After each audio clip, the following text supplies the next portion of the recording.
Bonjour à toutes et tous, je suis Morgane de l'association Assiette Végétale. Alors aujourd'hui, je vous propose de plonger avec moi dans la stratégie d'Assiette Végétale.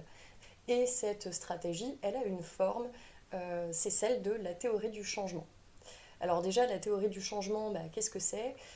C'est un outil pour les associations qui, à notre sens, est essentiel et qui permet d'identifier le changement auquel une association veut parvenir.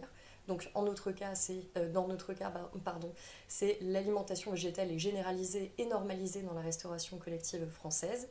On peut avoir un indicateur de réalisation de cet objectif qui serait que 40 à 50% des repas qui sont pris dans la restauration collective française seraient d'origine végétale ou végétarienne. Et maintenant qu'on a cet objectif, ce serait bien de savoir comment y parvenir. Donc la théorie du changement, c'est partir de l'objectif et remonter jusqu'à ce qu'il est nécessaire de faire pour y parvenir. Donc nous avons priorisé et défini trois grandes choses qui sont nécessaires pour parvenir à la généralisation et la normalisation des menus végés dans la Restauco.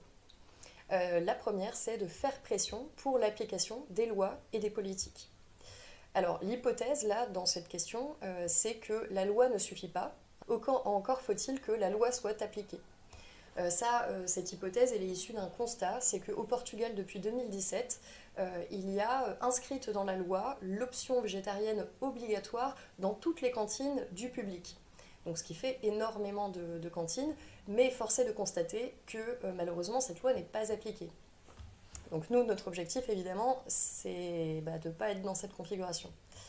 Alors du coup, les actions qui sont nécessaires pour réaliser cela, c'est d'une part, mener un travail de plaidoyer national pour promouvoir des politiques et des lois qui orientent l'offre vers plus de végétariens. Donc ça, évidemment, c'est la base, parce que si on ne peut pas faire appliquer une loi qui n'existe pas.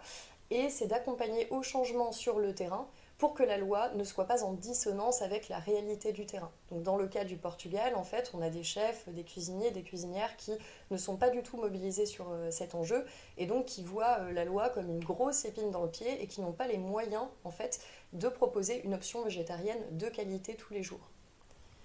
Ensuite, après la pression pour l'application des lois et politiques, on a identifié que ce qu'il fallait pour la réalisation de notre objectif, c'était que les professionnels soient davantage motivés et capables de proposer du végétal. Alors du coup, c'est qui les professionnels? C'est toutes les personnes qui ont du pouvoir sur les menus.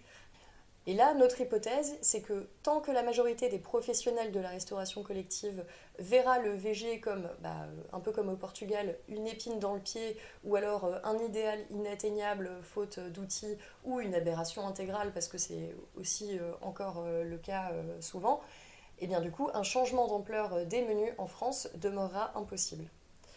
Alors maintenant, on peut se demander, tiens d'accord, mais alors qu'est-ce qu'on va faire pour justement parvenir à ça?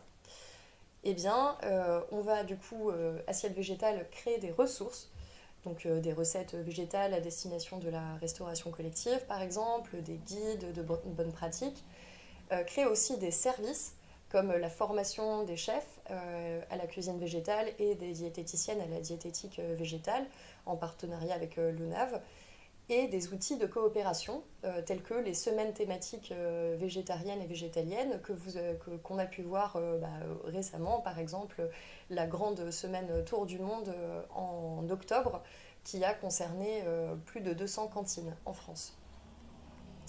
On va aussi démarcher, accompagner les grandes entités de la restauration collective, comme les régions, les départements qui sont en charge des menus dans les cantines scolaires, ou encore les CROUS, pour la transformation de leurs menus. Donc là, c'est démarcher, accompagner et générer cette transition directement sur le terrain. Et enfin, c'est promouvoir des exemples de végétalisation au travers de la labellisation, donc le label assiette verte niveau 1 et 2, qui récompense notamment maintenant les collectivités territoriales qui proposent une option végétarienne quotidienne à la carte de leur cantine scolaire. Et cette promotion, elle passe aussi par un travail de médiatisation de ces bonnes pratiques pour générer de l'émulation. C'est-à-dire que pour que les acteurs et les actrices de la restauration collective se disent oui, c'est trop bien la végétalisation de l'offre, regardez, il y a ce chef qui a eu un prix pour ça. Il y a énormément de personnes qui parlent de la végétalisation des repas. Ensuite, il y a un troisième point qui nous semble très nécessaire pour parvenir à la généralisation et la normalisation des options végé dans la restauration collective. C'est que les formations initiales des chefs et des cuisiniers et des cuisinières incluent le végétal. L'hypothèse ici, c'est que la formation continue des chefs, donc c'est-à-dire quand ils sont déjà en train de travailler, hein, les chefs ont déjà un travail, et des cuisiniers et des cuisinières à la cuisine végétale, ça ne suffit pas. Ça ne suffit pas parce que dans 5 ans, peut-être, le ou la chef de telle cantine va être remplacé par une nouvelle personne qui n'aura pas bénéficié, par exemple, de la formation à la cuisine végétale, d'assiettes végétales en partenariat avec CapVeggie. Et donc, du coup, en fait, on risque de reculer par rapport aux avancées qui avaient été faites avant. Donc l'objectif ici, c'est vraiment que les chefs, dans leur formation initiale, c'est-à-dire leur cursus d'étudiants, d'étudiantes en cuisine, eh bien que ces personnes aient accès à des cours sur tout un enseignement sur la cuisine végétale. Donc pour ce faire, qu'est-ce que fait Assiette Végétale? Donc actuellement, ce que nous faisons, c'est que nous formons de façon continue les chefs à la cuisine végétale, donc au travers de nos formations culinaires. Le but étant de démontrer la nécessité de ces formations à la cuisine végétale, et du coup de pouvoir, dans un second temps, au niveau national, faire un travail de plaidoyer national pour faire changer la loi, pour faire changer en fait les études initiales des cuisiniers et des cuisinières en France, afin d'intégrer donc un volet de cuisine végétale. Donc je sais que c'est un petit peu touffu. Si vous voulez, vous avez une version de cette explication de la théorie du changement qui est également en version textuelle. Mais du coup, ça permet de préciser un petit peu notre théorie du changement. Parce que évidemment, quand on a une association, on ne se contente pas de faire des choses qui pourraient vaguement être utiles, un de ces quatre.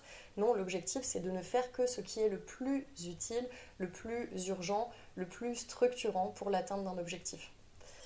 Voilà, moi je m'arrête là. Un grand merci pour votre écoute et à bientôt. Et merci pour votre soutien. Au revoir.